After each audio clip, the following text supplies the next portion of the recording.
फर्जी तरीके से राशि आहरण कर शासन को लगाया चूना। तखतपुर क्षेत्र से फर्जी तरीके से बिल लगाकर राशि आहरण कर शासन को चूना लगाने का ताजा मामला सामने आया है। दरअसल पूरा मामला तखतपुर जनपद क्षेत्र के ग्राम पंचायत जूनापाड़ा का है, जहां तत्कालिक सरपंच गीता चतुर्वेदी और तत्कालिक सचिव अयोध्या तिवारी के द्वारा शासन की राशि का जमकर बंदरबाट किया गया है। जब प्रार्थी रामेश्वरपुरी गोस्वामी को भनक लगा कि सरपंच सचिव के द्वारा राशि गबन किया गया है, तब प्रार्थी ने सूचना के अधिकार अधिनियम से जानकारी मांगा। तब सचिव सरपंच का कारनामा उजागर हुआ। आपको बता दें कि तारीख 3 जून 2020 को पूजा ट्रेडर्स से छड़ सीमेंट की दुकान से राशन सामान चावल दाल का बिल लगाकर तकरीबन 25,000 की राशि आहरण कर लिया गया था। वहीं रुद्र ट्रेडर्स से 1,88,000 रुपए का बिल लगाकर राशि आहरण किया गया है, लेकिन बिल में किस सामग्री के लिए राशि आहरण किया गया है उसका उल्लेख ही नहीं है और न ही बिल में प्रोपराइटर का सिग्नेचर,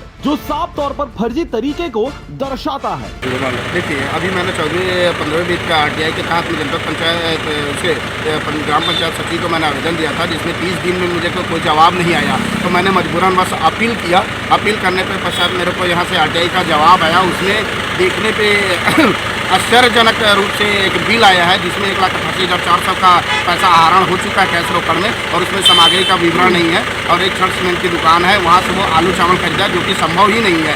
ऐसे अनेक सारे बिल है, जिसमें ग्राम पंचायत में 18-20 समरसल पंप का बिल लगा हुआ है, जो कि उतने ग्राम पंचायत में लगा ही नहीं है। इसमें उप संचालक महोदय ने भी संज्ञान लिया है, उसकी कॉपी आई है हमारे पास, उन्होंने भी जांच के लिखा है, हमारे पास भी आया है, तो हम भी इसकी जांच करेंगे। दोनों से जांच होगी और जो भी दोषी होंगे, अगर कुछ गलत मिलता है तो कड़ी कार्रवाई की जाए। जब संवाददाता ने जानकारी जुटाया तब पता चला कि कई तकनीकी सहायक भी फर्जी फर्म चला रहे हैं, और जब रुद्र ट्रेडर से बिल के बारे में पूछा गया तब जानकारी नहीं होने की बात भी कही गई। मेरे साथ पूरे पंच आया ना,